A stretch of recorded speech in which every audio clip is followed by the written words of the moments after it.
You've got everything set, Siva? Okay. Okay, thank you. Welcome everybody to our Interfaith meeting this evening. To begin with, we're actually an international audience again tonight, and we have our guest speaker who comes from Melbourne. So that's really wonderful.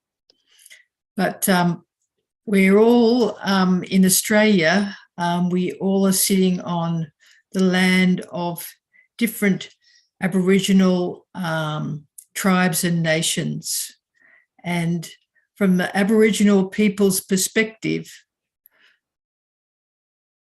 the Creator owns the land and gave them stewardship, raised them up from the land, and then asked them to take care of the land and to learn from the land how to live in harmony with it and with each other. And depending on which part of of Australia the country is within, whether it's mountain or by a river or by the sea, that part of the land has different things to teach. And so there was an exchange of knowledge. But to be able to do that over the course of tens of thousands of years, to teach young ones how to live in harmony and how to think of their future generations, is an incredible achievement. So we want to really give our respect and honour to the elders in the past who were able to do that. And for the present elders who, under incredible difficulties from recent history, have still maintained that connection with country and feel compelled to offer us generous teaching.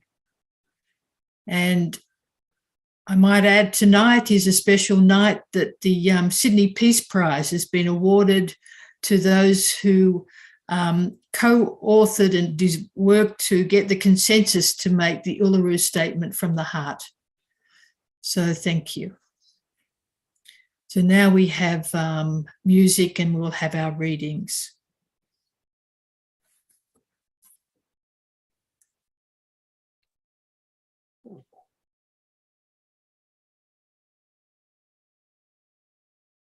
أعوذ بالله من الشيطان الرجيم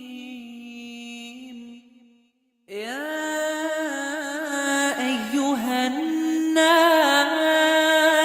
أنتم الفقراء إلى الله والله هو الغني الحميد إن يشأ يذهبكم ويأتي بخلق جديد وما ذلك على الله بعزيز ولا تزر وازرة وزر أخرى وإن تدع مثقلة إلى حملها لا يحمل منه شيء ولو كان ذا قربى إنما تنذر الذين يخشون ربهم بالغيب وأقاموا الصلاة ومن تزكى فإنما يتزكى لنفسه وإلى الله المصير وما يستوي الأعمى والبصير ولا الظلمات ولا النور ولا الظل ولا الحرور وما يستوي الأحياء ولا الأموات إن الله يسمع من يشاء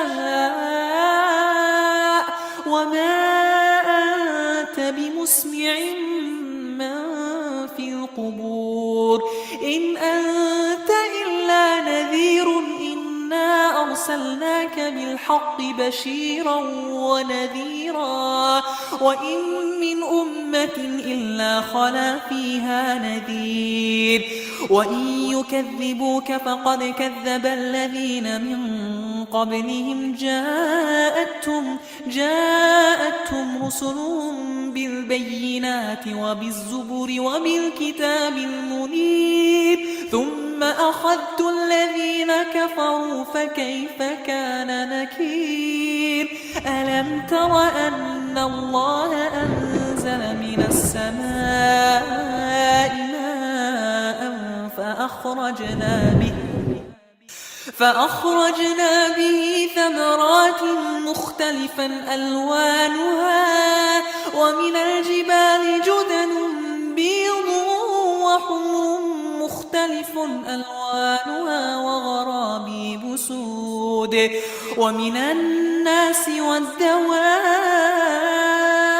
والأنعام مختلف ألوانه كذلك إنما يخشى الله من عباده العلماء إن الله عزيز غفور إن الذين يتلون كتاب الله وأقاموا الصلاة وأنفقوا مما رزقناهم سرا وعلانية يرجون تجارة لن تبور ليوفيهم أجورهم ويزيدهم من فضله إنه غفور شكور.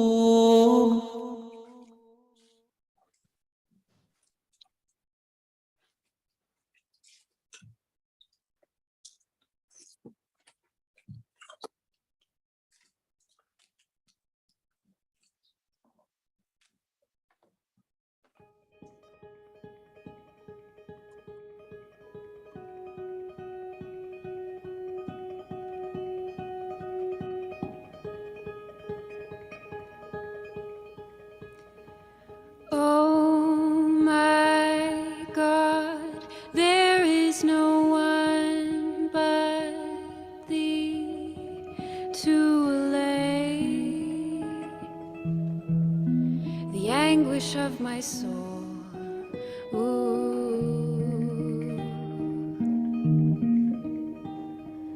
Thou art my highest aspiration.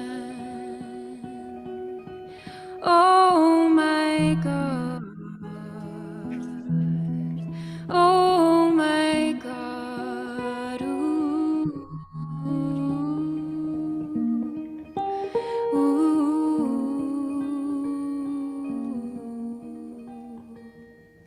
My heart is wedded to none save Thee, and such as Thou dost love, I solemnly declare my life and death are both for Thee. Ooh, they are for You.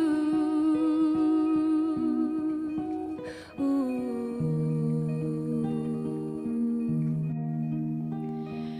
My heart is wedded to none save Thee, and such as Thou dost love, I solemnly declare my life and death are both for Thee. Ooh, they are for You. They are for You. For You.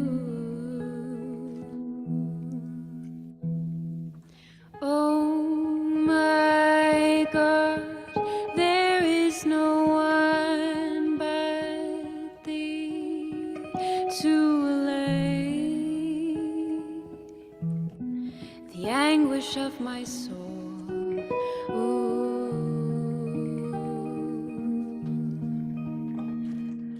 Thou art my highest aspiration, oh my God, oh my God. Ooh, ooh.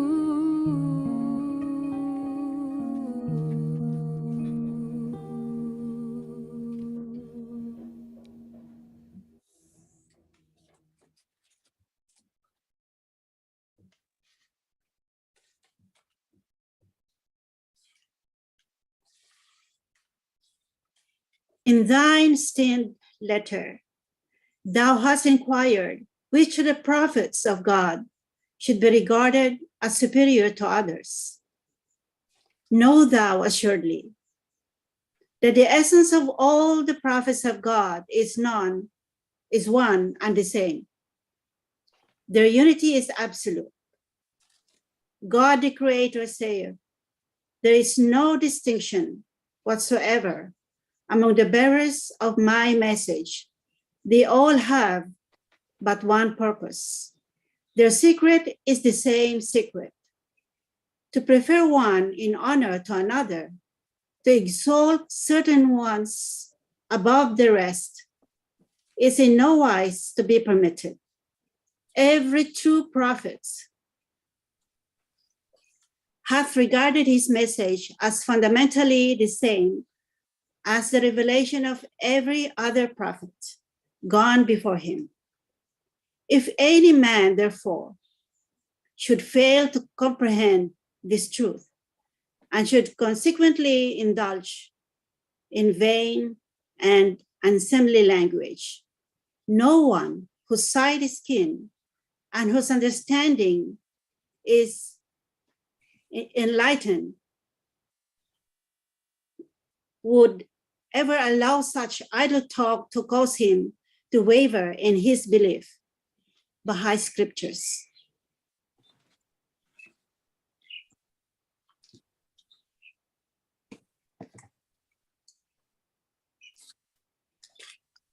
The measure of the revelations of the prophets of God in this world, however, must differ.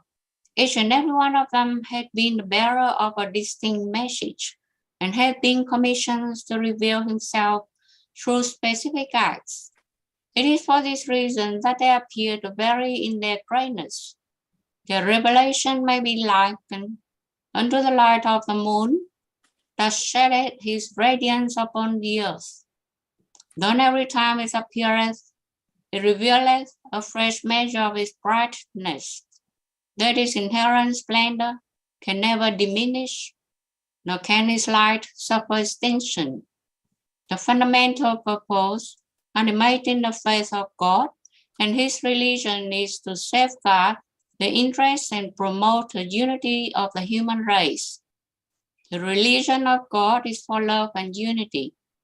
Make it not a cause of enmity or dissension. Religion is verily the chief instrument for the establishment of order in the world and of tranquility amongst its peoples. Religion, moreover, is not a series of beliefs, a set of customs.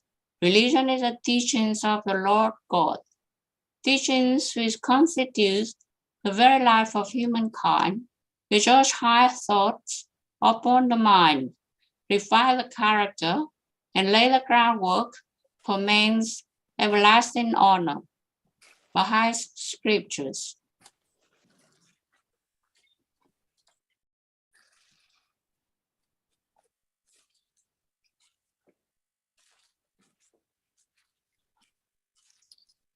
We gave Moses the book and followed him up with a succession of messengers. We gave Jesus, the Son of Mary, clear signs and strengthened him with the Holy Spirit. Is it that whenever there comes to you a messenger with what ye yourselves desire not, ye are puffed up with pride? Some ye called impostors, and other ye slay. The messenger believeth in what had been revealed to him from his Lord, as do the men of faith. Each one of them believeth in Allah, his angels, his books, and his messengers. We make no distinction, they say, between one and another of his messengers. And they say, we hear and we obey. We seek thy forgiveness, O Lord, and to thee is the end of all journeys. The Quran.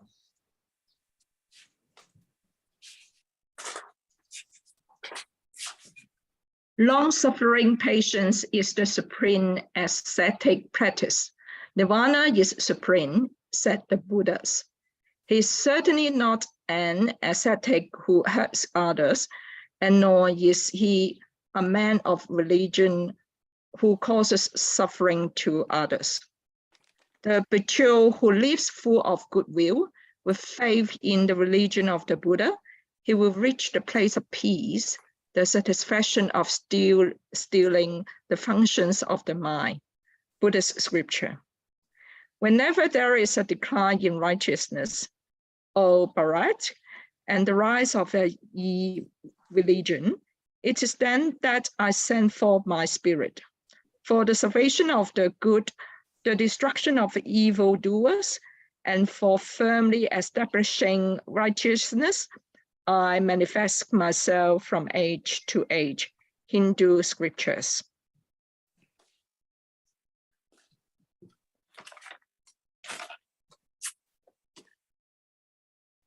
If any man among you seem to be religious, and bridleth not his tongue, but deceiveth his own heart, this man's religion is vain. Pure religion and undefiled before God and the Father is this, to visit the fatherless and widows in their affliction, and to keep himself unspotted from the world. I will not leave you comfortless. I will come to you. I go away and come again unto you. Nevertheless, I tell you the truth. It is expedient for you that I go away. For if I go not away, the Comforter will not come unto you. Howbeit, when he, the Spirit of truth, is come, he will guide you in all the truth. But when the Comforter is come, whom I will send unto you from the Father, even the Spirit of truth, which proceedeth from the Father, he shall testify of me. He shall not speak of himself, but whatsoever he shall hear, that shall he speak. The Comforter, which is the Holy Ghost, whom the Father will send in my name, he shall teach you all things. Christian scriptures. Thank you.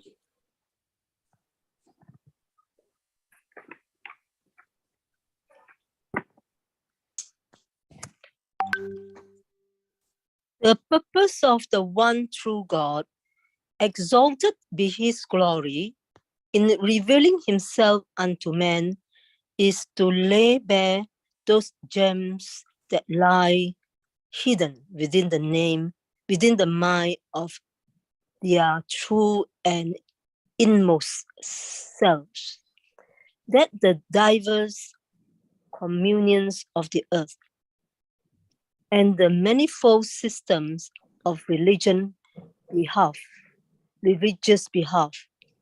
should never be allowed to foster the feelings of animosity among men, is in this day of the essence of the faith of God and his religion. This principle and laws, this firmly established and mighty system, have proceeded from one source and are the rays of one light. That they differ one from another is to be attributed to the varying requirements of the ages in which they were promulgated. The prophets of God should be regarded as physicians whose task is to foster the well-being of the world and its peoples, that through the spirit of oneness, they may heal the sickness of a divided humanity. Little wonder then if the treatment prescribed by the physician in this day should not be found to be identical with that which he prescribed before. How could it be otherwise when the ills affecting the sufferer necessitate a very stage of his sickness a special remedy? Baha'i scripture. The differences among the religions of the world are due to the varying types of minds. So long as the powers of the mind are various, it is certain that men's judgment and opinions will differ one from another. If, however, one single universal perceptive power be introduced, a power encompassing all the rest, those differing opinions will merge, and a spiritual harmony and oneness will become apparent. For example, when the Christ was made manifest, the minds of the various contemporary peoples, their views, their emotional attitudes, whether they were Romans, Greeks, Syrians, Israelites, or others, were at variance with one another. But once his universal power was brought to bear, it gradually succeeded. After the lapse of 300 years, in gathering together all those divergent minds under the protection and within the governance of one central point, all sharing the same spiritual emotions in their hearts. Baha'i scripture.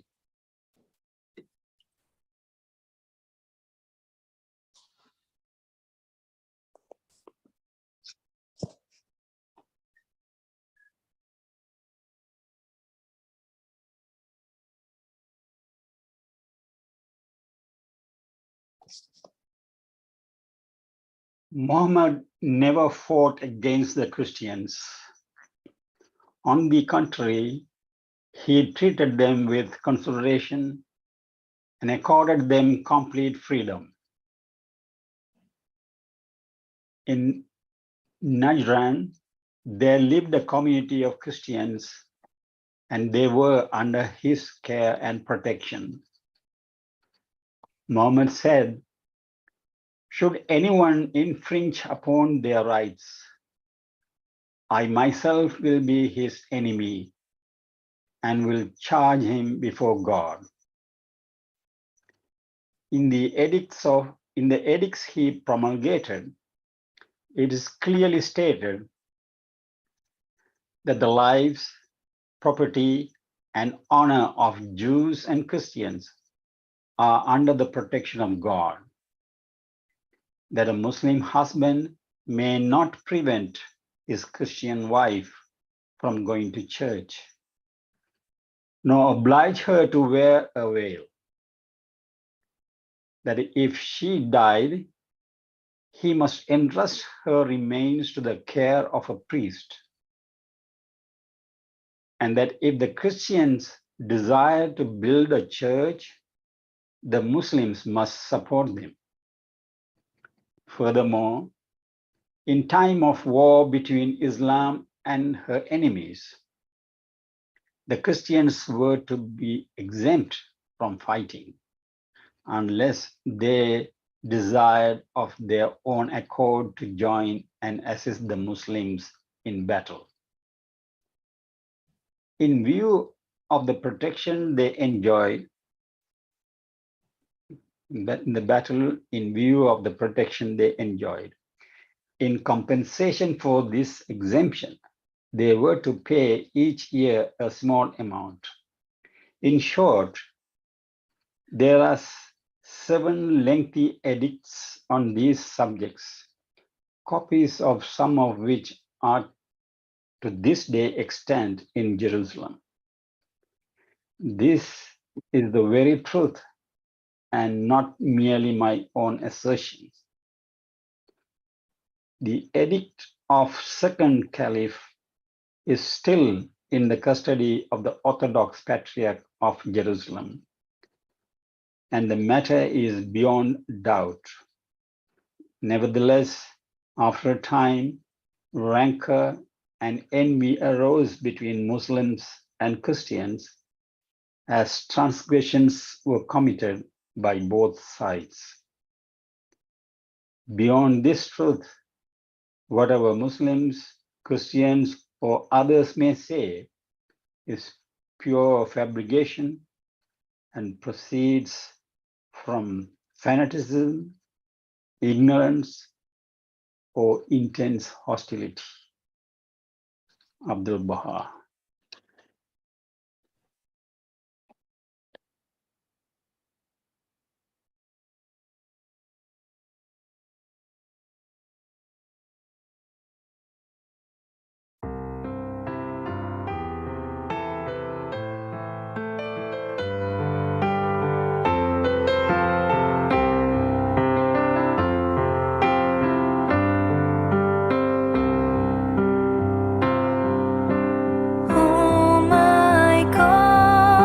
Oh my God, unite the hearts of thy servants and reveal to Dima, we don't have your music. them thy great purpose. May they follow thy commandments and abide in thy law. Help them, O God, in their endeavor, and grant them strength to serve thee. Oh God, leave them not to themselves, but guide their steps by the light of thy knowledge, and cheer their Simo, hearts something is going by wrong. I the don't have your music. love. Verily thou art their helper and their Lord.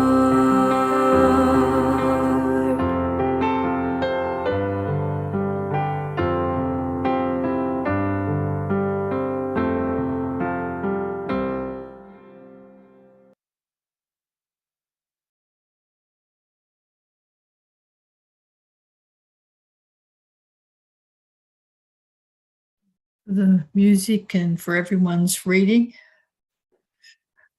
So this evening we have Dot Haynes will be our guest speaker, and she's a woman, a mother, who is really committed to acting for the common good, for building up the community in lots of different creative ways. And she loves people, say that people matter and community matters, and has done many acts of service and community building. And for the last, I think, 15 years, she has been a very strong cornerstone of the development of the Manningham Interfaith Network down in Melbourne.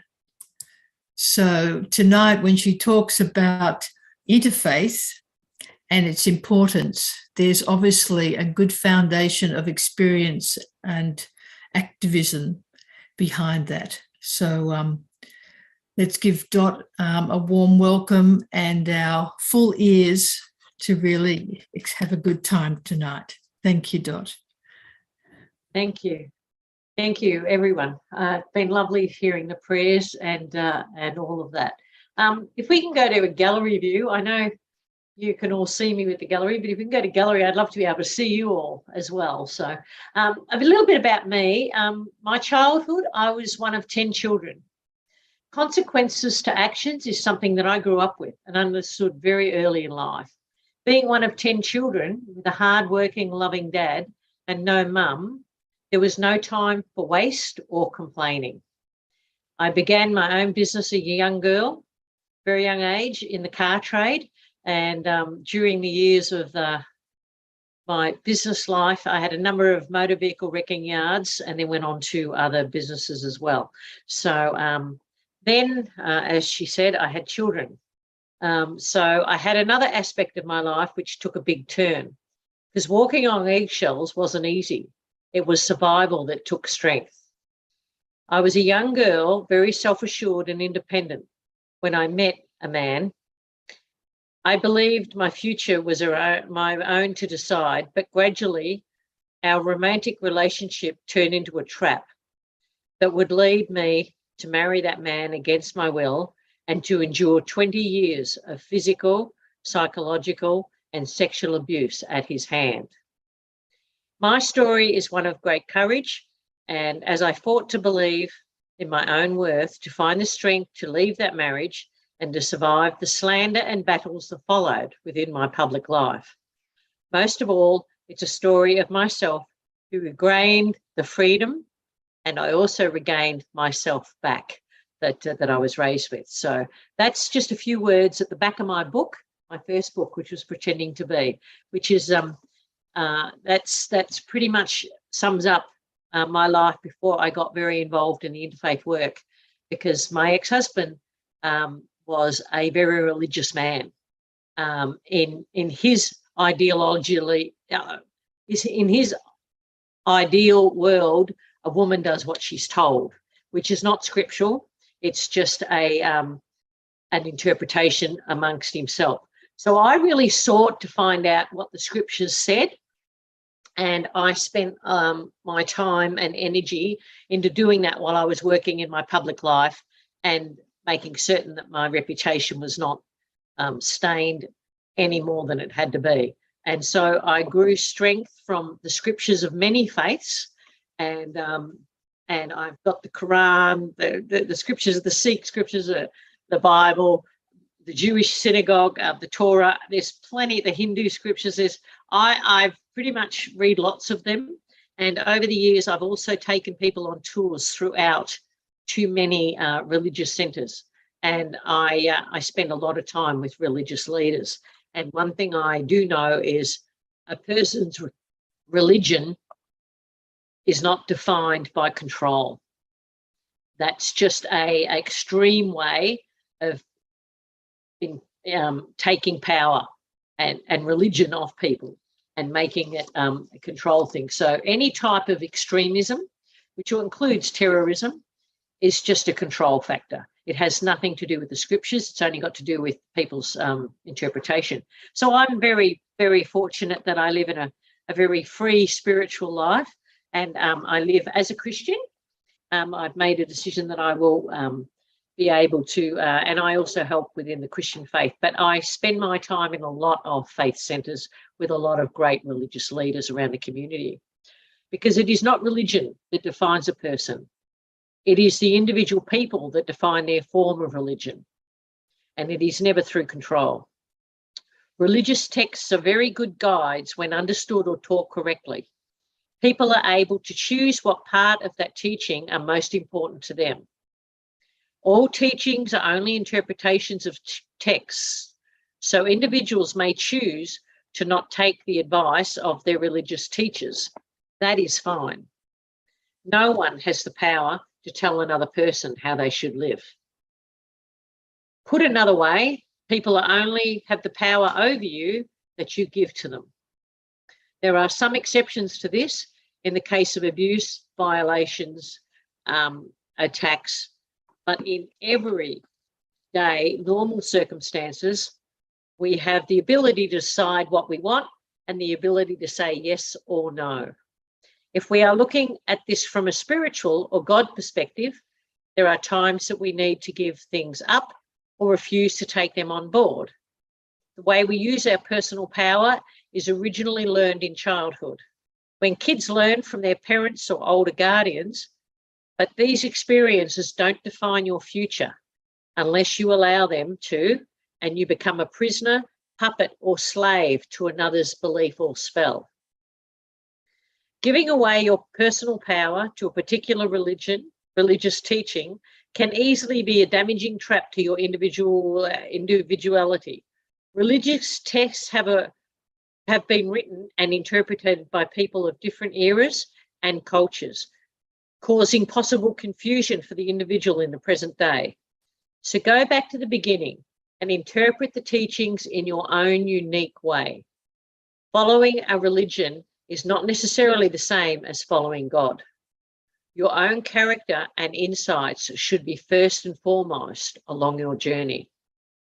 So many faiths, so many words, and so many people with so many opinions, mostly religious debates are just opinions on what the scriptures really mean.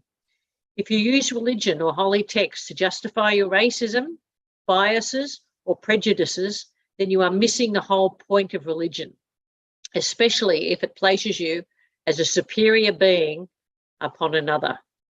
If you don't love all people, then you do not have true love in your heart. Your ability to live a fulfilling life here on earth and to know the love of God will be hampered and blocked when you have prejudices against another human being.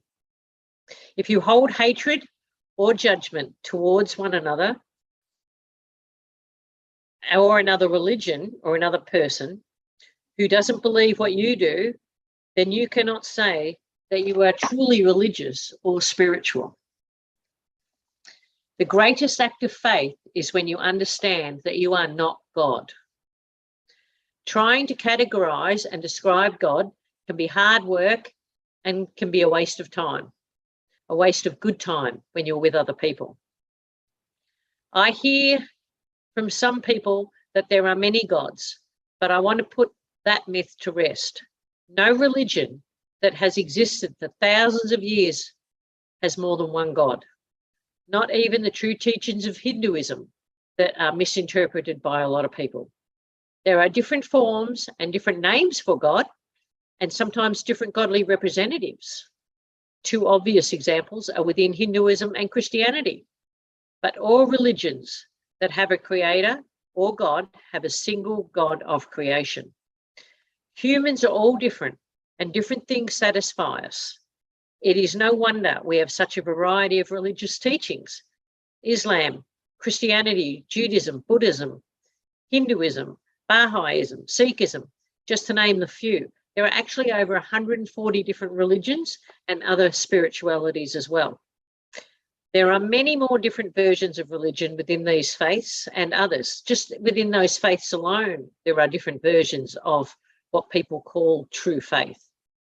All teachings have the potential to expand and encourage the individuality of each person.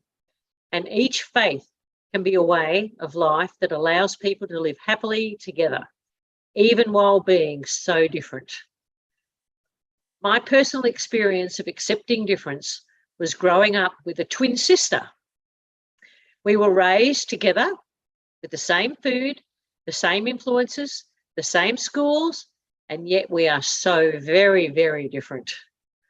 I know this is the way it's supposed to be. And with our own life choices, we now have very little in common. I wouldn't have it any other way though, and I love her for that.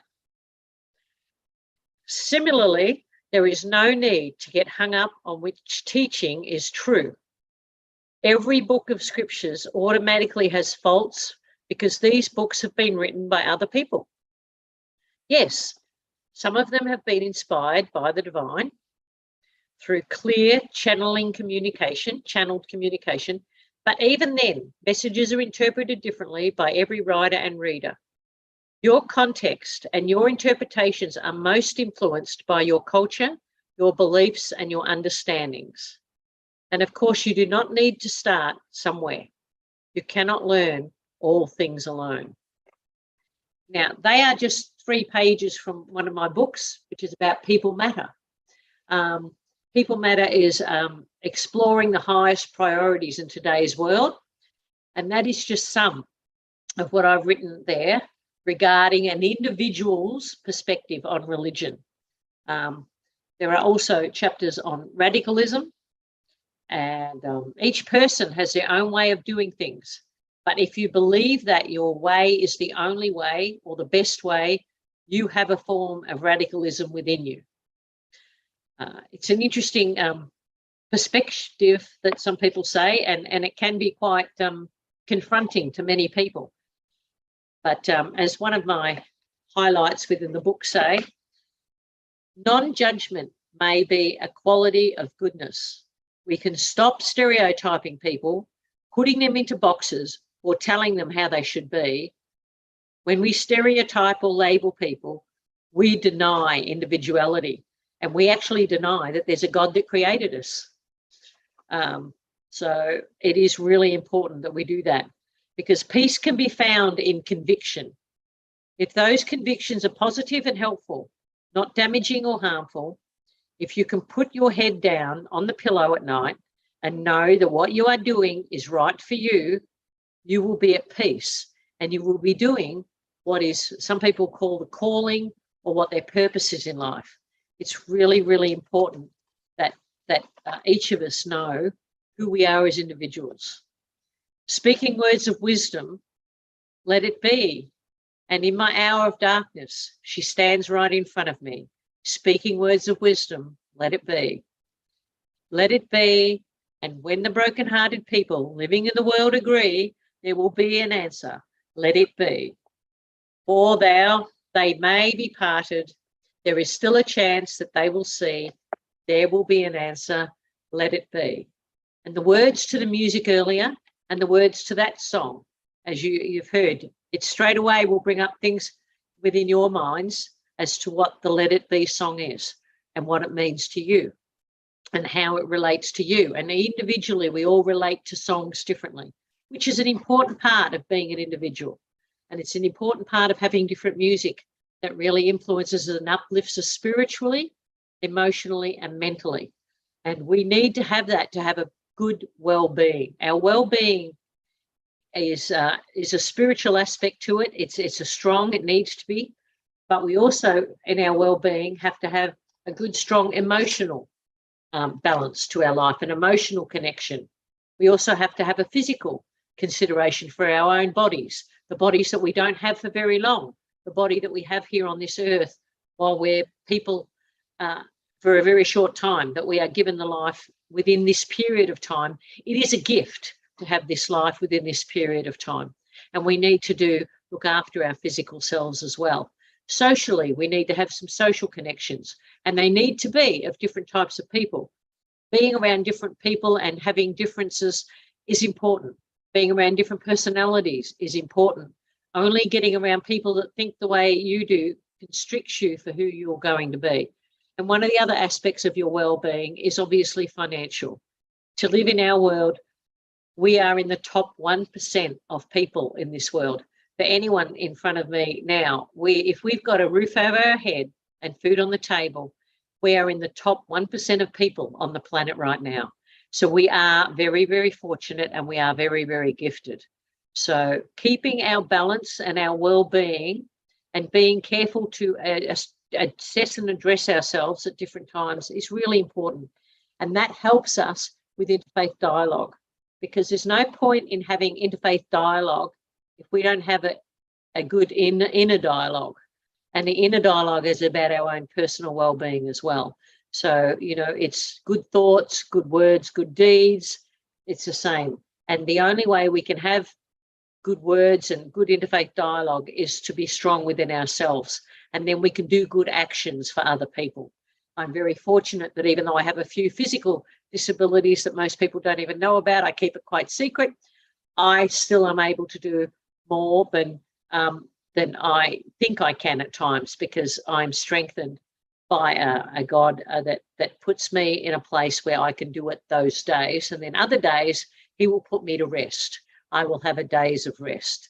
So it's really important, because peace requires a level of surrender on this life's journey to itself. It is not the surrender of passiveness or a victim, but rather a wise surrender to all that cannot be controlled by ourselves. So these are things that I wanted to share at this point. And I know that I've been told I have 20 minutes to half an hour, but I think 15 minutes is enough right now, because I'd like to have everyone see that we can talk and have some interfaith dialogue and some questions to me, and some I'd really like to be able to communicate and get to know people that are here in this meeting a little bit more, and share their stories and a little bit more about what you relate to about what I've shared, or if there's any questions, because some of what I've said can be quite challenging at times. So thank you, and thank you all for your time, and hopefully you've got a gem or two out of that discussion. Thank you, out of that reading. That was great, Dot. Thank you. We've got more than, you're a woman after my own heart. I call myself a multi-faith person, but that was great, to really highlight how there's a bigger story than us, but owning our part in that story is very important. And, thank you for entrusting us with some of aspects of your life. And it was wonderful. So if anyone has any questions, Zora's up with, and she set a good example of using the reaction button to put her hand up so I can see it. Yeah, I just wanted to say hello to Dot and everybody, Tracy and everyone, especially I know Dot personally. I have been to her house. She's very beautifully, a very hospitable person, and, encouraging, I have a question from Dot or everybody, that do you think peace is possible at this time of the age? And is the religion has any part in bringing peace to this world? Because you were talking at the end about peace and how it is possible at this age of fighting and, so much of things happening everywhere. I can say about Iran or America or, I don't know, Ukraine or somewhere. Yes. Thank you, Zora. That's a very good question, because we're living in a society at this point in time. We are here for such a time as this. This is our time. And sometimes I have the same negativity of the council culture that's going on. And negativity is becoming the normal. It's becoming the new normal to be negative, to be, news isn't news anymore. News is whatever troubles that we can come up with and whatever's going on in this world. And it can be seen as very, there's not a great future. But it is for such a time as this. The negativity and the cancel culture and the way the society is breeding a form of control over us and then saying we are free has a really confusing aspect to it for many people. I have found it very comforting to know I've studied history and I study cultures and I study the world, really, as it is. I explore the highest priorities in the world today. And when studying history, we'll find through generations ago, they went through a lot worse than us and thought that it was gone forever. And there has been, times when there has been lots of deaths in certain societies and a lot of pain within a certain culture. But even within this country, there was a lot of pain within this culture when the English came, and there was things that happened within the culture of the original culture in this country. and been a lot of pain. But what I know to be true is not everybody that came was controlling and hurting and painful. Just like I know that not every man is as bad as my ex-husband. They are not all bad. And it's the same with the people that came before us in this culture, in this country. They were not all bad. And that's why there has been a lot of really good things that come out of that, and why the culture from the First Nations people that lived here are now able to speak freely. And unfortunately, there are groups of them that speak negatively, but most of them don't. Most of them are very, very much about cooperation within all people and the human condition. Because the human condition is about cooperation. Now, leaderships have the ability within churches, within cultures, within societies, within people's homes to have a controlling aspect to it and a negativity. And the same with the news, and the same with society today. And we will only hear the negative things if we keep feeding on them. I block them out, just like the people that have gone before us that watched bombs get blown up and people killed right near them in their families. They then were able to see a positive reason to still live, and that they survived, and they didn't know why, but they knew there was a greater purpose. And so for me, the negativity has to have a way within you to find the positivity to say, okay, I can't affect that. There is no effect I can have on that. I can't affect what's going on there. But what I can affect is what's going on around me and the people that I can influence. I can walk up and smile at someone at the supermarket. I can influence anybody that I'm allowed to get in front of. I have no interest in having unforgiveness towards people that are doing harm. There is a lot of people doing harm at the moment around the world.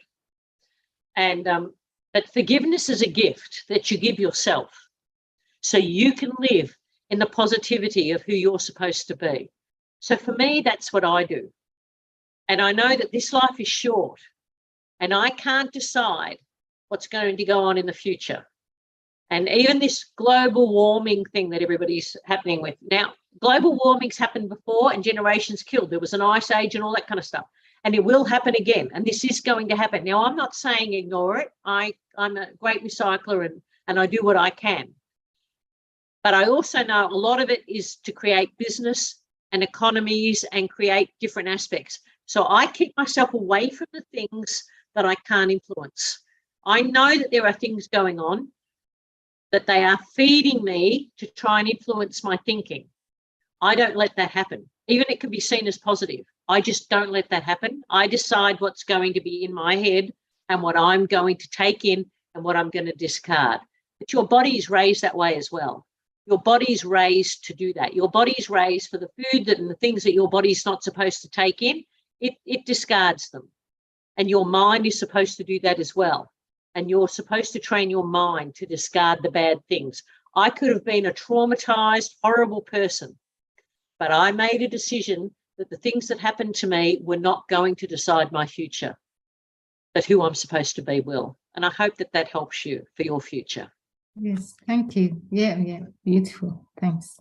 I have other questions, but I let the others go first. Thank you. Thank you for that question. It's a very valuable one. Thank you so much for your answer too. Thanks.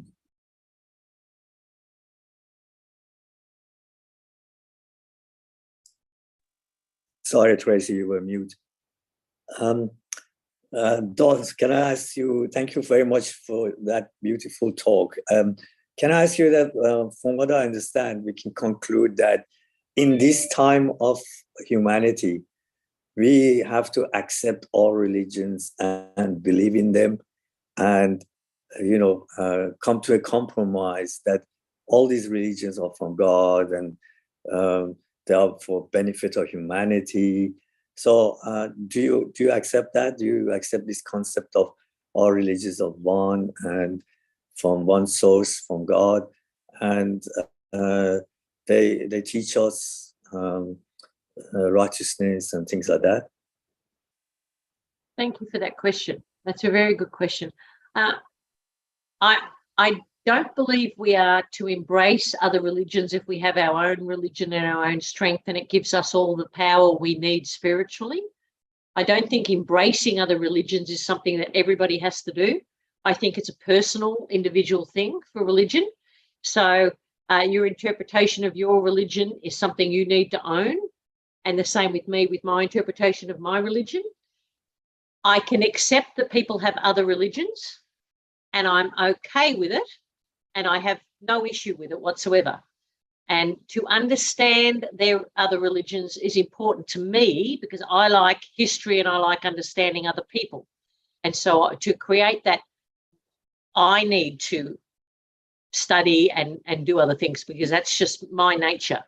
But I don't think everybody has to have the same nature as me or embrace other religions. I think they just have to accept that everybody's different and that other people are allowed to have other religions. Does that answer your question? Yeah, sure. But I'm thinking that like a village, you know, the world has become a village, and we all know cohesively mingle together. And I mean, look at Australia. There are people from all races, from all religions living together. And there's a harmony in Australia for this gathering of different people of races. And I think we have reached to a stage where we have to accept all religions are from one God and all religions are acceptable to us, rather than being in a conflict with another religion. Yes, I agree. There should not be conflict between religions. And if you actually look at history, including in India, there was people of all faiths hundreds of years ago lived together. And then there was the big fights between what they said was the Sikhs and the Hindus and the Muslims, and then the English and others got involved, which had nothing to do with religion, but they started those religious wars as a government with power trying to get access to the ports. And that's when they put the Muslims into Pakistan. That used to be a part of India. There's a lot of history that they call religious wars. And if you look at it, there've never been religious wars. It's been people that have created those wars, calling them religious wars. It's just extremism. There's never been religious wars. It's just been people creating wars and calling them religious wars. I'm actually the secretary of the Doncaster RSL. So I study wars, and I've studied a lot of wars and what all those things are. And side by side, in this country and other countries, religions fight beside each other. So other people are trying to take over their land, doesn't take their land off them and everything else. And that happens everywhere around the world. That's happened since the beginning of humans put together with tribes and things. And that's going to happen after we've gone, unfortunately. And having to tell a my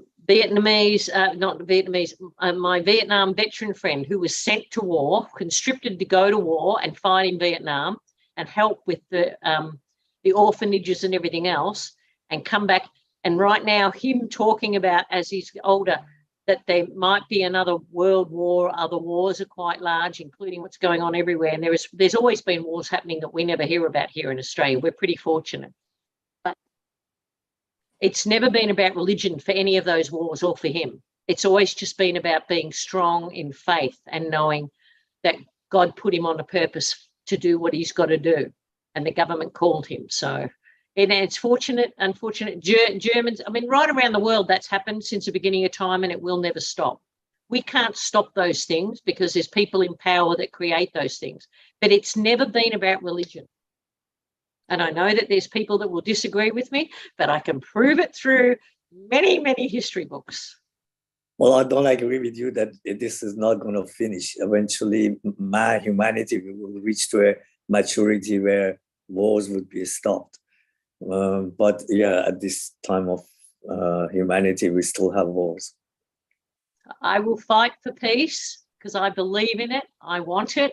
And in my life, I have a peace of mind, and I create peace around people that I can. But it's worth fighting for.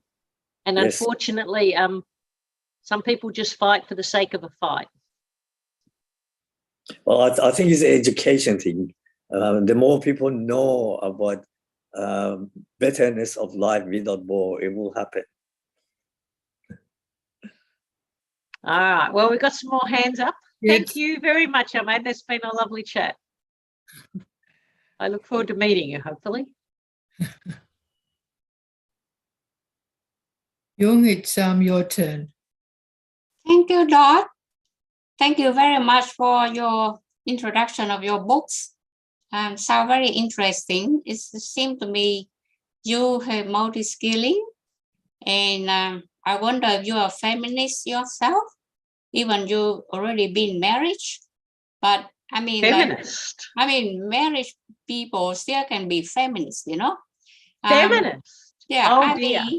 All right. I'll just give you a brief story. Just say quickly, I'm invited to the Parliament House, and I heard you saying this objective of, I know people, they said they try to avoid negative things, but you know, our society supposed to move forward, not backward. But for what I see, that we've been going around the circle. I mean, since the federal parliament talk about budget, we start talking a lot about negative things like inflation, increase of wages, and childcare, aged care, and HIV. Still have HIV nowadays, and COVID reissue again. Re-emerge again. So too many problems. And I heard people say, oh, block all the negatives out. It means that we close one eye and we only open another eye. Okay. So it's not fair.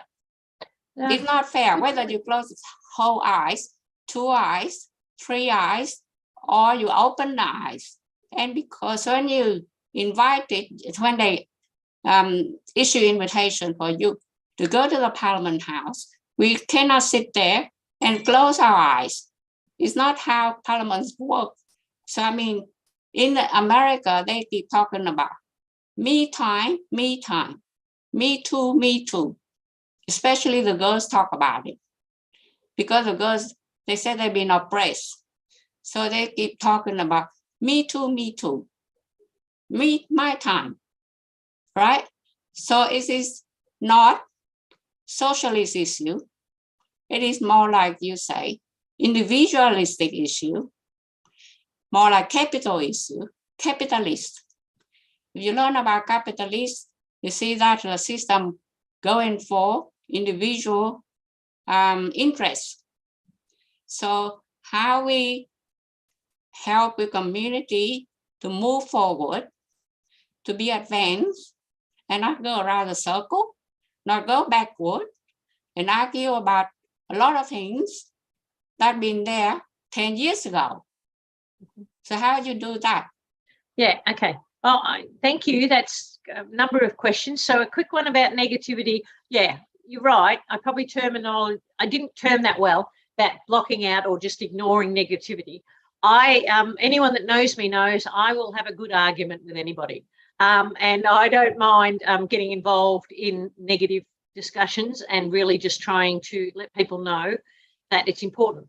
And the cycle with inflation right now, it's the cycle. And in the late 1990s, I had 20-something% debt on a mortgage, and I had $120,000 debt on a business that was I had to pay interest of more than $2,000 a month on that, just the interest for business. Now, that was a lot of work and a lot of hard work, but that's the cycle. Inflation is a cycle that's going to happen. You can't change that. You have to prepare for it. People always say to me what I've got and what I've looked after and what I've done with my life, and they go, you're so lucky.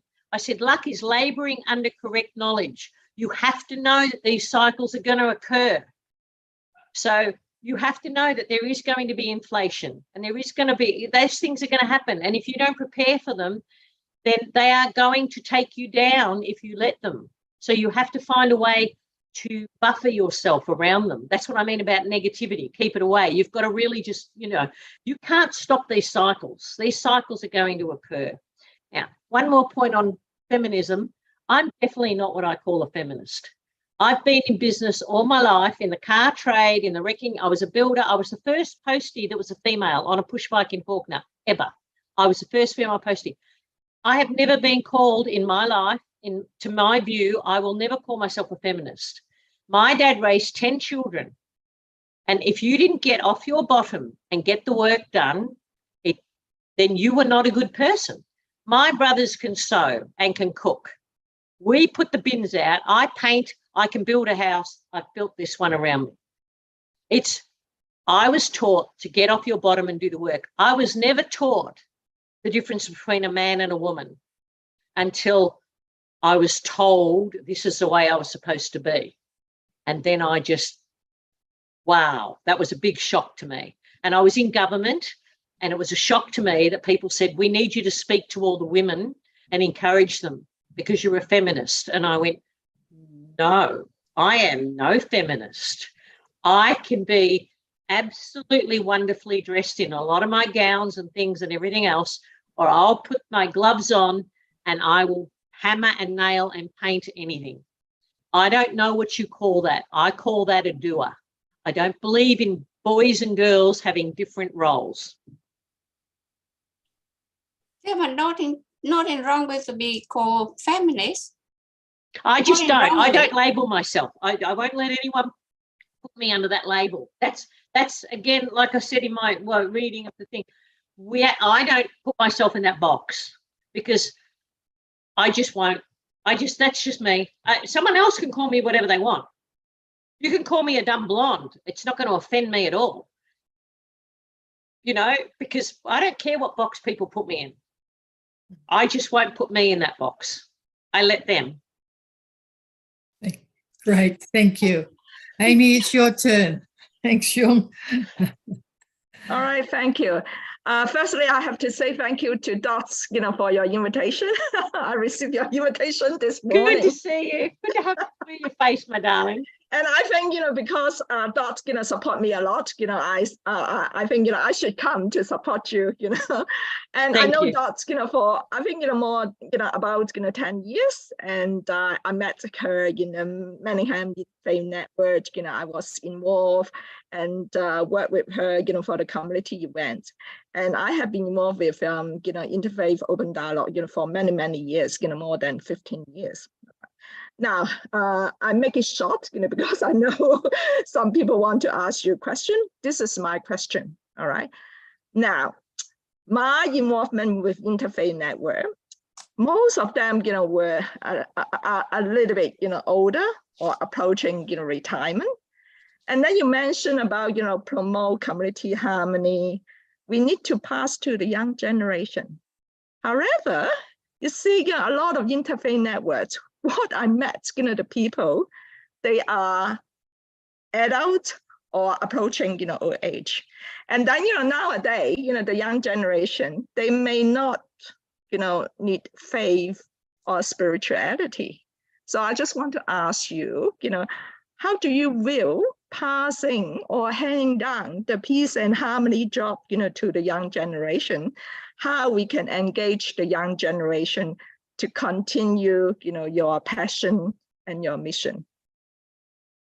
Well, the way I go about it is I engage with events with the young generation, and I remind them that we need to mix with each other and cross generations to get that richness of life.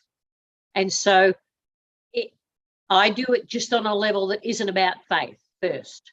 I do it on a level of, I'm going to feed you and we're going to play some games, because you've got to start somewhere. And unfortunately, what we're seeing is a breakdown of people following faiths. And the only reason for that is us, because we're responsible. We've set the example, and we haven't set a good example. We haven't mixed with each other well publicly. and is seen by the younger generation when they're going to school and when they're at school. They see the adults looking at each other in ways that they shouldn't, which is why I love the fact that when I go anywhere, I'm super happy. That's why I even just enjoy selling badges for the Poppy Appeal right now, because I just sit there and no matter who walks past me, I get to say hello to them. So it's about getting out there and mixing with them. The young generation, my Harmony Day, that's why I get the kids to perform. So that way they get to see the other faiths, because that's why when I do interfaith events, it's about getting them in the same room. And that is why Harmony Day is so important to me, because I get the 7 different faiths, the main faiths, and I get performances from the schools, and the people that wouldn't ever go into a faith centre have to sit and listen to 3 minutes of a different faith. It's a blessing for me to see that, and I leave there and those kids are changed forever, because some of them then challenge their parents. So you can do it. It just takes a bit of work and a bit of government grants and a bit of ability to be able to really just push through some of the negativity. Great. Thank you, Dot. Thanks, Dot. Alex, do you want to ask your question? Yeah, hello. Yes, Dot, I agree with quite a bit of what you said. Disagree with quite a bit as well. My question is, I don't want to get on a pedestal or soapbox here, but my question is whether people who profess no religion, or as I do, like profess no faith, or I actually call myself faith-free, can also be included in what you claim to be the I don't know what it is. I've forgotten exactly how you referred to it, but perhaps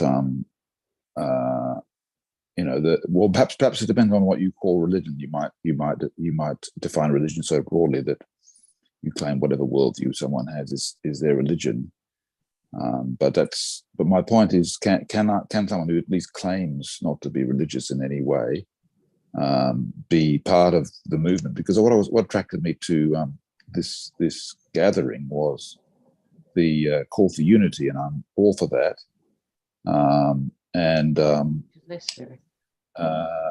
I found that I share perspectives and I share enemies, as it were, with people who I don't agree with on a number of things, and one of them often being what I would call their faith or their religion.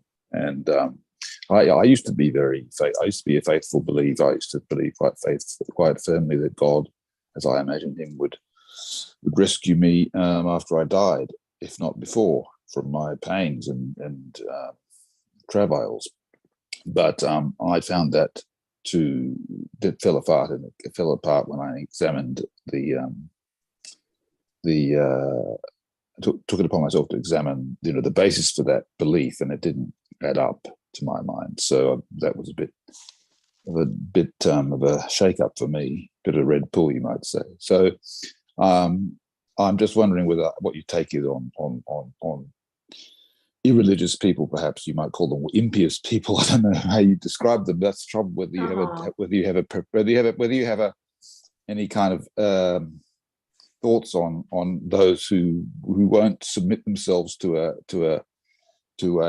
without qualification to some authority. Right. This is really what I think religion is about.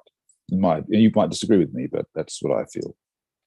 Well, thank you for sharing your story there, Alex, and a few things. I really do know that I used to say church would be a wonderful place. It's just that it's full of people.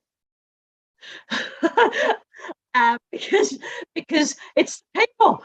And so what I had to learn was to just deal with the fact that there are people everywhere. And so not having a religion is more than fine. There's people that don't have religions all over the place. I have a lot of friends that they actually specifically call themselves atheists or other things, and they're already labeling themselves. So to have no religion whatsoever is a form of taking ownership of who you are and who you want to be and how you want to live your world. So again, that's better than having someone else tell you what you should or shouldn't be doing, or that you should be following a religion of any sort, because it's not the religion that defines you. It's your spirituality that defines you. That's why faith is more important than religion. And the faith in how you see it. It could be just knowing within yourself. You know, some people call it intuition. Knowing within yourself that you don't need to go to a special religious place to get the strength you need spiritually. And that is more than fine. That's exactly who you're supposed to be, if that's who you are. And that's why it's about your well-being. You know, I've got, I mean, I can put this up on a slideshow, but I'm not going to. But see, that's what it's supposed to be. Your life is supposed to be in that circle. Now, the circle can be small or whatever, but you can't be super spiritual or have some form of spirituality for who you are, because you were created with that. Now, it doesn't have to be a religion, and it doesn't have to be what someone tells you you've got to be. And it's the same with physical. And so your form of knowing that humanity is more important than anything else brought you to this forum. And that's a gift in itself to everybody else, because you're connecting in a way that people would not normally connect. So you are connected spiritually, and that's probably a word that you might not want to use, and that's fine, because that's putting you in a box. I don't want to put you in a box. How you define yourself is up to you, and that's the same with everyone on the planet. And it's not about having a form of religion. So please don't take it that way. It was just because it was interfaith dialogue that I said that, you know. So hopefully that's answered your question. Well, I more or less, thank you, Dot. Yes, I'm pleased with your answer. I have a few quibbles with it, but I won't, you know, as you suspected. I deliberately try and avoid labels like you do with feminism, right? Because I don't want to be put in a box. And the main thing for me is that I'm entitled to change my mind about anything, right? Regardless of what anyone else says. But when I say entitled, I mean, that's also a self-pointed thing. That's actually, I don't really like using that, because I don't think anyone entitled anyone else to do anything. But I won't be beholden to someone for my perspective or my you know, I won't. That's what faith to me is a kind of euphemism for often the way it's used anyway. You might again disagree with me, but it seems to me that to be used quite often as a euphemism for subjugating oneself to an authority, right? Or subordinating oneself to an authority and committing oneself to believe certain things, regardless of your own intellect's response to it. Okay, and that's what offends me about it. So. But anyway, I'll get off my soapbox. That's right, and it changes for me just as it's changed. You know, I mean, I had an accident back in 2017, and I was found dead. I was actually my girlfriend kept saying she never goes missing. She never goes missing. Something's gone wrong, and the police said on the radio, "We found the body," and then a month later, when I came out of hospital and I went and visited him, he said, "You're not the woman I found." And I said, "Well, that's all right. But, you know, that's a different story. We're not here to talk about that." So did I see that faith pulled me through? Possibly that strengthened the word faith in me. Because before then, I sort of had your view of, I'll just be who I want to be and you can't put me in a box. So, but thank you. Thank you for sharing, Alex. Thank you, Dot. My pleasure. For that. Siva, and you might want to add ask a question, but also make a comment about what Alex was asking too, as you're the main coordinator for our interfaith.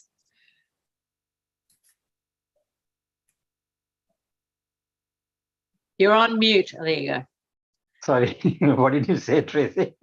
You put me on the spot. I said, I know you've got your hand up to ask a question, yes. But because you're the main coordinator for our Thursday meetings, and Alex has asked a question, yes. Whether you wanted to add something more to what Dot said, so that Alex is very welcome to come any week he wants to, yes. Or, you know, anyway, I just wondered if you wanted to add something.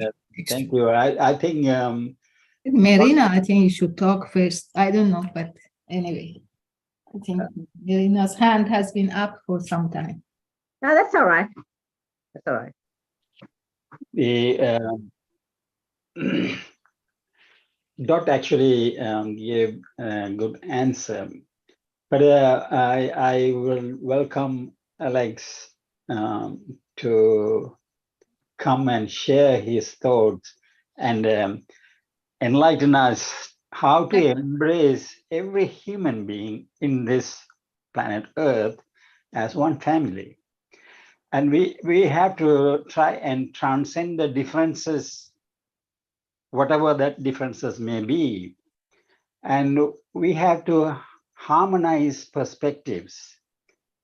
In any topic that we take, we are going to have different perspectives around the world. Now, if we are trying to do something good for the well-being of humanity, we should try to harmonize the different perspectives and try to discover the precious point of unity among those different perspectives around which contending people can come closer. So it is open forum for anyone and everyone with any views, whether they are they don't believe in God, or they are not sure of God, or they follow a faith, or they are totally against any religion. It doesn't matter, because we believe, or I believe, that God has created all of us, and within us a light that is potentially an image of God, and that has potential to manifest all the good qualities. So that is how I look at it, and therefore you are all most welcome. And thank you, Tracy, for giving me the opportunity to add. And Alex, you are most welcome to come and share your thoughts and enlighten us. Thank you very much, Siva. Thank you. Marina. Marina, would you like to? Yes, thanks. That's okay. Thanks, Dot, for your lovely presentation. And I just wanted to add on the last thing. You said how you went through that accident and that you got, your faith got strengthened. I agree. When we all go through the difficult times, our faith gets more, more better and better. But my question is asking you is the Dot. Forgiveness is in most of the religions I know, I have heard of. And it is hard to forgive in how you said when, your partner did that, or, he had different attitude or something, you couldn't accept it and you couldn't forgive. So my question is, if we are going to have peace of mind with any relationship or friendship, we need not forgive the other person. If not forgiving the other person for whatever they have done wrong is going to give us the peace of mind, then that's fine in the sight of God. I'm a Christian and I just want to know whether it's right or wrong. Thank you. Well, peace of mind is paramount to being able to be who you're supposed to be. And sometimes forgiveness is difficult. And sometimes you can do it, and then, as we all know, a little bit later, something else can trigger some memory of that. Someone else does. I've got lots of examples of that, but I'm not going to get into that now. My children were controlled by my ex as a teenagers and stuff. And so they did some things to hurt me. But I know that it was because he controlled them.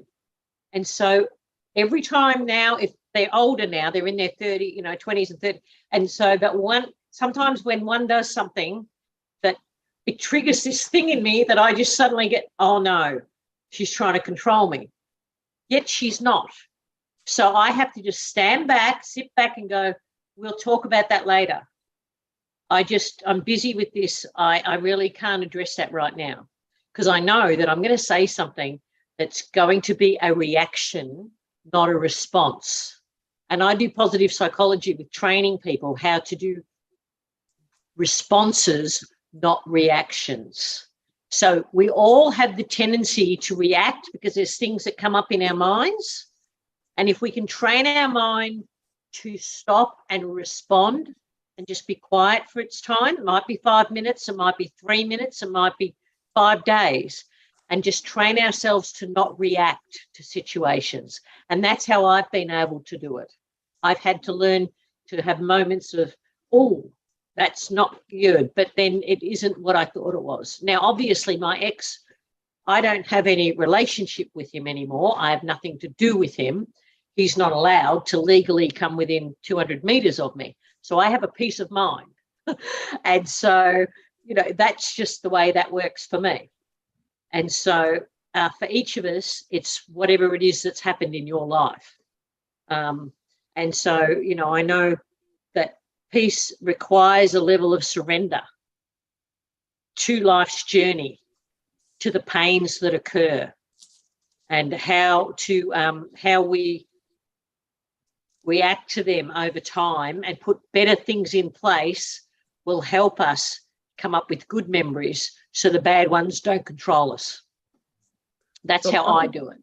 That's how I do it. Psychology was something which was good for anger management or to control and when to talk. Was that the way? Is that the way you think about positive psychology? Did it help I you? teach positive psychology, but that's a whole different.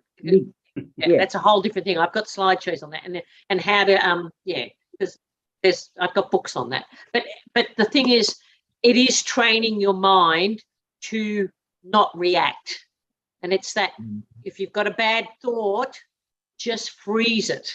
You're allowed to have them. I want some people dead sometimes, and then I have to freeze those thoughts. Okay, and then not put them into words, and then not put them into actions. And thankfully, I haven't got a criminal record. Because if your thoughts could give you a criminal record, I would have had one by now. Okay, I have thank to you. freeze those and not react and just respond. But that would have been very hard in life for a normal person. It's not when you train that. You can train your mind to, actually, I'm finding it quite easy. And I'll read a little end thing before we think about how I do that. So I have one little page that I want to read at the end. So that will tie into that. So are we near the end? Okay. You can read it now. Thank you, Doc. You can read it now.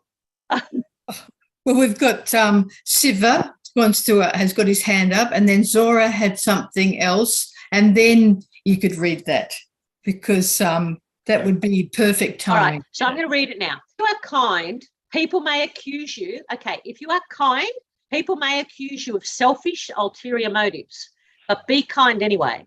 If you are successful, you will win some false friends and true enemies. Succeed anyway.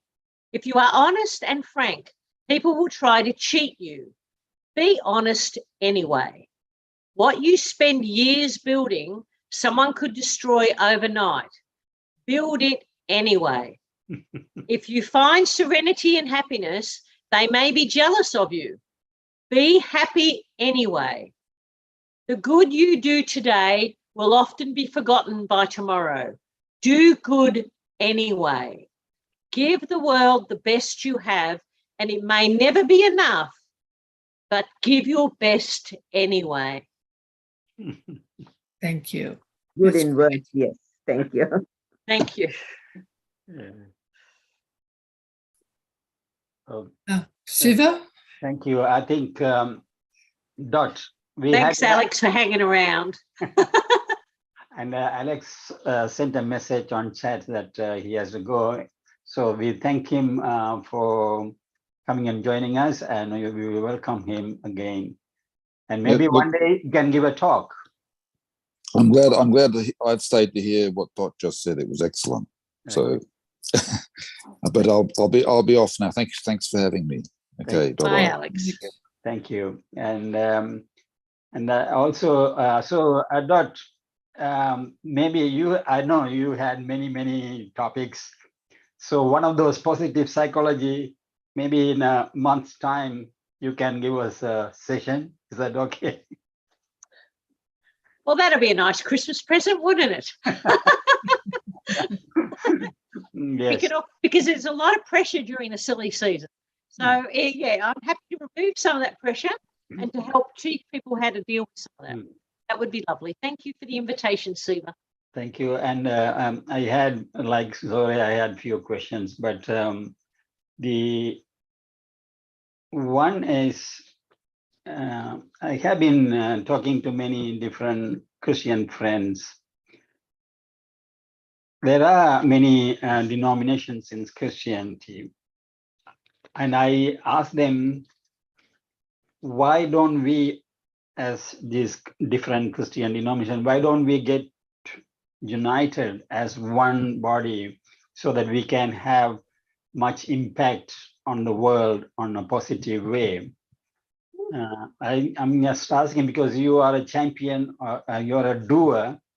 Is there a way, is there a merit in trying to do that? And is there a way to do that? Well, thank you. Thank you for your desire. Your heart just bleeds desire, and I can feel that from you, that your heart is just so full of desire to make that difference, or a number of differences, I would say. So thank you for that. The answer to that is quite lengthy, really, and the end result, I think you know, but I'll give you an example. There was no such thing as the Lutheran Church, and there was just a split between two people's thinking, and a man came to Australia back over 150 years ago, and he just left the church and he came here and he started a church. He did not want it titled. He just wanted it to be the Christian church. And because his name was Luther, they called him the Lutheran Church, and the Lutheran Church started. So he still, when he died, he did not want any label on that church, but it did happen, and that's the way it's going to be. It's the same with Baptist Church, the same with all the others. It's the same with different Hindu faiths. It's the same with different Muslim faiths. I've got friends that won't go to certain faith churches, and so it's unfortunate, which is why the kids of today are going, why have faith? They can't even agree. And so that's why I attend a church at the moment, because I like going at 5 o'clock on my Sunday afternoon. And I went to the minister there, and I knew him, and I said to him, I want to come attend this church. And I said, but I'm not a Catholic. And he just said, that's fine. Now I'm on that parish's council. I'm actually one of the people that have influenced that church. And people say to me, I didn't know you were a Mick. And I go, what is a Mick? So I don't even like calling myself a Christian. And, because I just, because it puts you in a box, but it is what it is, this world. I mean, that's like saying I don't want to be called a woman. I do. I very much like the fact that I can dress as a woman, and I can have my female feelings, and I can have whatever emotion I want, just like any man can. And I'm a woman. I was put on this planet with this body, with the blonde hair. I'm the only one in my family with blonde hair. And this is my gift. My gift is who I am. Now, that can be seen as a bad thing in a lot of places. A lot of people can see me badly. People, she looks after it. My twin sister said to me one day, and it's impossible, said to me one day, I don't understand why you keep bettering yourself. Why can't you just be happy with the fact that you were born in poverty and you were born in a fat family? Why don't you just let it be? And I said, well, I was given a brain to decide what I was going to do. And my dad taught me that if you have nothing, it's your own fault. You have the ability to do whatever you want. And I said, no, I'm happy that I love you for who you are. You don't work. You are over 180 kilos in weight. You're shorter than me. You've got black hair. That's wonderful. You were given that body, and what you do with it, and if you don't look after it, that's up to you, not me. And I love you. She's raised 3 beautiful children, and I love her. And she's got lots of health issues, and I still love her. I've got a really bad heart. That's what killed my mum. I could be dead way before her. Who knows? All I know is I'm given this life the way I've got it, and I've just got to make the most of it and do what I want with it. What other people do with theirs is none of my business. Thank you. And before I go, I want to say something. One, I like the question Amy put regarding the younger generation. I like to be in touch with Amy so that this is also one of my passion. Try to get involved younger generation. There were 2 or 3 people actually spoke in this forum. They are on the 20s. But it is important that it should be, they should be doing and we should be supporting them. So one thing, and the other thing is that Ian, today is Ian's birthday. So we all wish her happy birthday. And then I will leave it to the next questions. Thank you. Thanks, Silva. Yeah, you are always welcome to contact me. Yeah. Okay, thank you. Thank you. Yeah, she's a gem. She's got some lovely things about what she's doing too. She's got her own drive and her own lovely passions. It's wonderful. Thank you. Happy birthday, Yin. Happy birthday. Everybody unmute and just say happy, but we won't sing to you, but we all say happy birthday. Happy birthday. You can bring your cake and come. To you. Enjoy it. And I think Jung and Ahmad and also Zore wanted to say another question. So yes. So thank you very much. Just 1 second, Jung. So because it's now 12 minutes to 9, and there's 3 people, so if each of you can just sort of keep it quite short. I will. Yes, I won't be long. First of all, I said there's nothing wrong to be labeled or to be in a box. As long as your mind is outside the box. That's one thing. The second thing that I wish one day you will be baptized. So you know, when we all pass away, we know where we're going. We go to heaven, where we can see all our Catholic friends are. The other thing that you just want to help people to be happy, but you know, mentality of young people nowadays is different. With the skill in technology, a lot of people, instead of doing good things, they turn to be like on a black web. So they do other things like scam things, all these are, you know, all these naughty things that they shouldn't be doing. So therefore, just like if people have one house, they will have another house. So they'll never be happy. They'll never be happy. So just like the mentality of people now, they are different because of training, lack of something about education and training, because like they only talk about wage increases, but they never talk about how to produce labor, how to do good work, productivity, and performance appraisal assessments. So there's only one money, one wage, one salary, one good payment, but nobody talk about productivity and labor forces and how produce good work, good services. And therefore, if people listen to social media, the young people will be misguided. They think that they can get wage increases for their job without performance appraisal assessments and good work and good virtues and good character and good behavior at the workplace. So there's some real things that we need to learn about.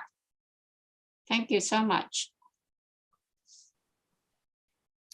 Doctor, you've got something to say? There's a lot in that, and that's really good. I really do enjoy your view there. I agree that I have friends that do like to be like other people and put in a box. I have no problem with that. You know what I mean? Like a title. I have some friends and they just all want to be that. And that's fine, because that's so long as they've got the peace of mind, so long as they've got, that's what they want.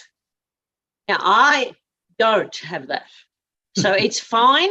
Again, it's about what you want and knowing that that's your purpose and your core. You're supposed to be that way. So long as you know that that's what you're supposed to be doing, then do it. Because if you don't have your peace of mind doing it, and if you put your head down at night and think, I'm not supposed to be doing this, then that's when you question who you are. But if you are very happy doing what you're doing and being put to a title or a label or whatever it is you want to call it, then that is what you're supposed to be doing. I have no problem with that. I think that's exactly the point of the whole thing of life. People supposed to be versatile, be flexible, and be intelligent and be multitasking. So therefore, they got to be able to switch themselves out of the box at any time, and nobody, they got to be flexible and versatile. Yeah, you can. Yeah, it's just about being who you want to be. Yes, that's the point. Yeah. Great, thank you, Doc. Yeah, if we can show the world that we are happy within ourselves and what we're doing, people will want to know how come you've got that. Why are you so happy? What is it that's brought you that happiness? And then they will want to find out how you got it. And it's really simple. It's just about allowing people to be themselves. Yes. Ahmed, your complicated. Donald, try to be short. You kind of labeled yourself Christian, and we know that people are from other faiths, and in their faiths they believe in a return of a prophet or a messenger. Like in Christianity, we are awaiting return of Father or return of Christ. Or in Islam, they waiting for return of Mahdi. I want just to know what are your concepts, what are your beliefs on this? What have you thought of the second coming and the Father coming? And do you believe the literal things that people say, or what's your concepts on these things? I read the word. And I've read it through and through.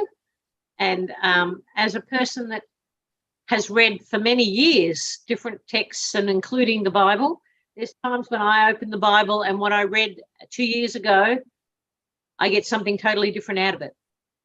So as far as believing what other people tell me about the second coming and everything else, it varies at times within me because my life varies and my life changes. Change is inevitable. Misery is optional, and there's going to be changes in your thinking, changes in your actions, changing, but for me personally at this point, I've come to the decision right now where I'm at right now in 10 years time, or if I'm, something goes right, that might change. But right now I'm at a place that I'm very happy with the fact that if there is going to be a second coming, I'm probably going to be dead. So it doesn't matter to me. It really isn't relevant to my life today. So I don't get bogged down in the possibilities and the whys and the wherefores and the maybes. I just get bogged down in what I've got to do today and tomorrow. The rest I just let work out for itself. Well, that's my answer. Have you kind of meditated on these concepts that are there? Oh, constantly. I meditate on things all the time. I spend a lot of time in that rocking chair over there looking at my plants and enjoying my garden and wondering whether I've got it wrong. And then I get out of that chair and I go, I've got too many other better things to do. But I spend more time with peace of knowing that what will be won't be. I do not have the power to decide. God's wisdom, if we do believe in a God of any kind, God's wisdom is beyond our understanding. So why would I waste my time trying to understand his wisdom? Why would I? It tells me in the scriptures, in the Quran, in the text, in the Baha'i, all the texts say the wisdom is beyond our understanding. Now, my brain is quite good and it's intelligent, I think. That's just my view again. But I know that the wisdom of God is not within me.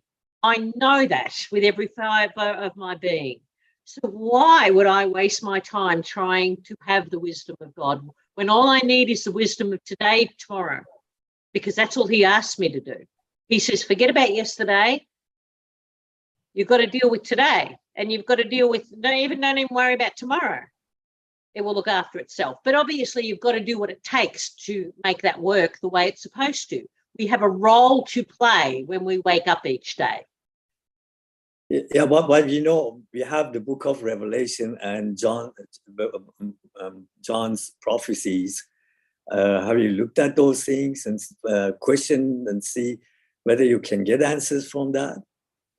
There is things within the Bible and in Revelation that answers questions at times. And there's times when it just brings up more questions. So I just don't even bother with that because I don't have the answer. I attended recently, last Friday, I went and visited my friend Abby. She's my sister. That's the one on the front of my book. That sister there, that one there, she's my sister. And her name's Abby. And she goes to a Pentecostal Christian church, and they have a once a year fresh oil weekend thing. And so on the Friday night I went, and I got to visit all the friends that I haven't seen for a while because they used to have it closer to town. And they were all like, we're so happy to see you. Now, the senior, I don't know what you want to call him, pastor, priest of that church, is also my accountant. And he called me today and said, hey, Dot, I'm sorry that I haven't done your books. I've been busy. I said, yeah, I know. I've been seeing what you've been up to.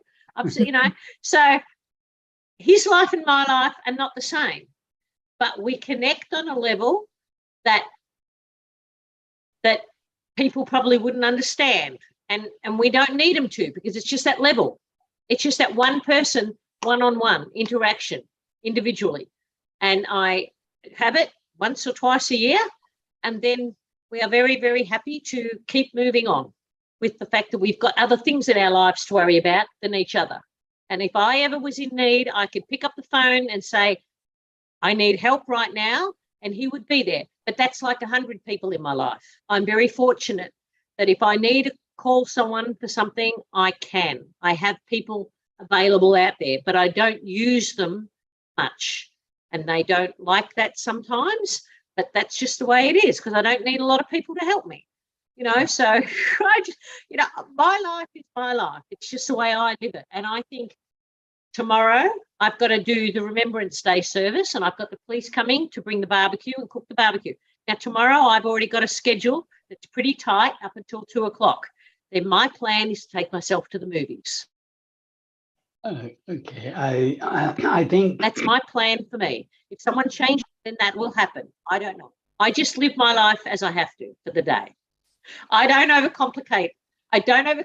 It. Life is simple. You wake up in the morning, you thank God for it, and you ask him, please take off my plate what I shouldn't be doing today. Wise words. Wise words. And that's why I'm an overachiever, because he takes off my plate what I shouldn't be doing. Thank you. And I think Dot will agree. In the website that I put it on the invitation, if you go there, her phone number is there. Anyone who wants to contact her and ask further questions? An open book. Thank you. So you're welcome. Thank you very much, Siva. And it's been lovely getting to know you all and talking with everybody. It's been so precious. Thank you. But one, I just request anyone who has not spoken yet, if you want. Zore had been waiting for a long time. But Zore has already spoken. Anyone who has not spoken yet, if you want to comment or make a short, brief question, please do that, because we are almost 2 hours. Yeah, we're done. Is there anyone else? Okay, so if Panja wants to say something. Unmute yourself, unmute. We can't hear you. Okay. Can you hear me now? Yes. All right. Dot, interesting, your life story. And we learn a lot of things. What I can say is everything is in life is to educate us. Whatever we come across in life is to educate us. And from there, we take it as a learning. Life is a lifelong learning. Exactly. So we can do what we want, but there should be some guideline which we discipline our life towards. Then it will be more meaningful, which I believe. And you can be happy under all conditions, as long as no one is controlling your life. However, we take it as a learning, then we'll be happy.